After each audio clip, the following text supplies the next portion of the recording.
complexo de leis, processos, discursos e instituições penais fornece sentido a formas de poder, autoridade, legitimidade, normalidade, moralidade, subjetividade e relações sociais. E o resultado disso é que a construção de representações sociais sobre como as relações sociais são e devem ser a partir das escolhas de política criminal. Ou seja, a cultura, a forma de pensar, as sensibilidades sociais a respeito do castigo informam a política criminal, que por sua vez informa esta mesma cultura. Na verdade é uma via de mão dupla, onde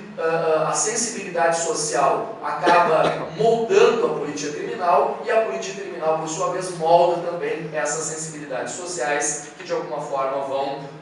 acabar produzindo tanto o quadro normativo quanto as práticas de segurança pública e política criminal. Essa citação é dele, as práticas penais estabelecem uma armação cultural estruturante e seus discursos e práticas servem como uma grade interpretativa a partir da qual as pessoas avaliam as condutas e fazem julgamentos morais sobre suas próprias experiências. Ainda como Garland, ele enfatiza a importância da linguagem específica utilizada pelos agentes do sistema penal, pois esta rapidamente passa a ser utilizada pelo público em geral para classificar os indivíduos e as suas ações na esfera pública. E a mídia como um intermediário fundamental nessa comunicação de valores e significados entre Estado e cidadãos, pois é ela quem apresenta os eventos penais para a sociedade, influenciada por interesses comerciais e editoriais que restringem e selecionam os símbolos a serem comunicados. Então, quando se debate política criminal, por um lado, nós temos que levar em conta esse fato de que aquilo que é, de alguma forma, normatizado, produz realidade, produz sensibilidades sociais, altera a forma e as representações sociais que as pessoas têm sobre determinados fenômenos, e isso, de alguma forma, vai ter implicações importantes. Eu cito novamente o problema da droga. O mercado da droga, esses pequenos traficantes, que de alguma forma têm a sua sobrevivência vinculada a esse mercado, não houvesse uma política criminal voltada para isso, talvez a percepção social sobre esse fenômeno fosse absolutamente diversa. Não houvesse essa demonização sobre a droga que nós temos no contexto contemporâneo, e as questões fossem tratadas de uma outra maneira, como problema de saúde pública, de geração de renda e assim por diante. Então temos que levar em conta isso, assim como o papel que a mídia desempenha nesse contexto, e também as mudanças que têm ocorrido na medida que há hoje uma fragmentação das fontes de informação. Por exemplo, quem acompanha pelo Facebook o debate que se dá em relação a esses temas pode perceber que hoje qualquer um de nós pode ser fonte de opinião e informação a respeito dessas questões. Há pouco tempo circulou, por exemplo, no Facebook uma corrente, um post que dizia alguma coisa sobre o auxílio reclusão, dizendo que os presos do Brasil recebem muito dinheiro, que quanto mais filhos, mais dinheiro eles recebem, uma série de coisas absolutamente equivocadas em relação ao que a lei prevê sobre isso, mas isso foi disseminado. E agora tem uma outra corrente circulando,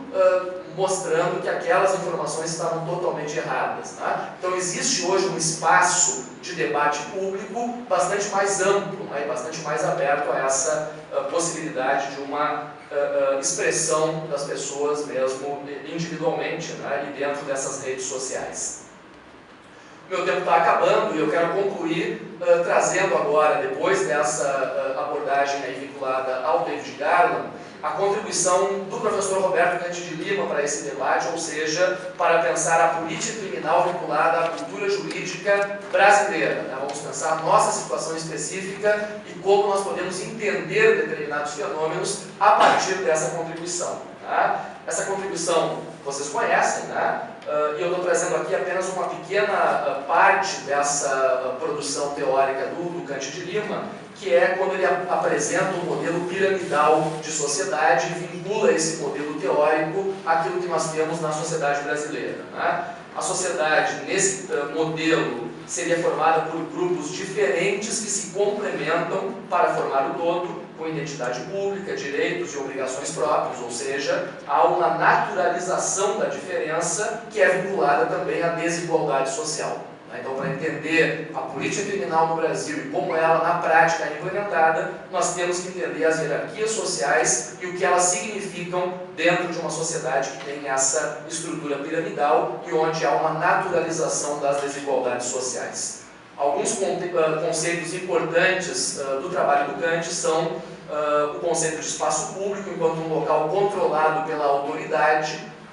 da explicitação das hierarquias, ou seja, não é um espaço onde as pessoas vão em pé de igualdade negociar os seus conflitos, mas onde as autoridades vão impor a solução para essas questões e essa solução está vinculada às hierarquias sociais. As regras, em geral, são desconhecidas, são dependentes da interpretação conforme os envolvidos, são exteriores aos sujeitos e oriundas da autoridade. O conhecimento válido é aquele acessível a poucos, porque ele é um indicador da posição social do seu possuidor na estrutura social. E os conflitos que denotam uma insatisfação com esse modelo, com essa estrutura social, são vistos como disruptores da ordem social e devem, portanto, não ser negociados ou resolvidos, administrados, e sim reprimidos ou suprimidos. Ainda como Kant, a obediência literal às regras no Brasil é vista como uma desconsideração da posição na estrutura social, o famoso "você sabe com quem está falando", ou seja, o que vale não é a regra e sim a posição social. As regras não são criadas para que sejam eficazes para todos e sim apenas para determinados setores e grupos. A desobediência das normas é um sinal de status, isso tem que ser sempre verificado. As regras, leis e normas são exteriores, ameaçadoras, dependem da interpretação particular de alguém superior, e legislar no contexto brasileiro é sempre mais importante do que fazer cumprir a lei pelo papel simbólico que a lei desempenha, que é o mais importante no debate que se dá no âmbito nacional, na esfera pública e no Congresso. Para concluir, eu sei que meu tempo acabou, vou pedir mais 5 minutinhos de tolerância, só para conseguir fechar a minha apresentação, porque eu quero ainda falar um pouco, nesse antepenúltimo slide, de como Kant vê essa temática da administração dos conflitos no Brasil. Essa administração é feita no sentido da manutenção ordenada das desigualdades sociais. A negociação sempre é vista como suspeita, porque ela coloca em xeque a ordem pré-estabelecida. O padrão é a inquisitorialidade, que incorpora a desigualdade na fórmula jurídica de administração dos conflitos, e a verdade é sempre revelada pela autoridade acima das partes em conflito. Então são alguns elementos que nessa produção do Kant, que foi um dos primeiros pesquisadores no Brasil que se dedicou a pensar o processo penal, são alguns elementos importantes para que a gente possa entender como opera a política criminal num contexto como esse. Quem complementa, digamos assim, essa discussão é a professora Jaqueline Signoretto, que está aqui presente, e ela, a partir dessa discussão que vem do trabalho do Kant, ela, na sua tese de doutorado,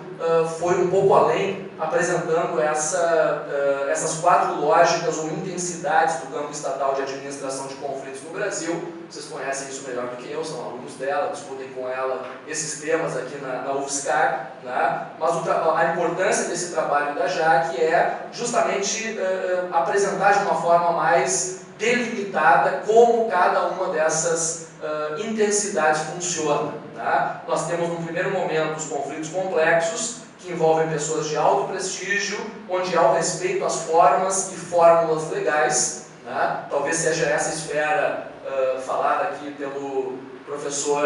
anteriormente a mim, onde se dá essa negociação, por exemplo, em torno dos crimes ambientais. Essa negociação, essa implantação do TAC,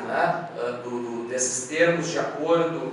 envolvendo situações que envolvem delitos ambientais, onde há garantia de direitos, onde há um investimento maior em termos de funcionários, agências, atores, que de alguma forma vão lidar com esses conflitos complexos e dar a ele um tratamento mais prioritário.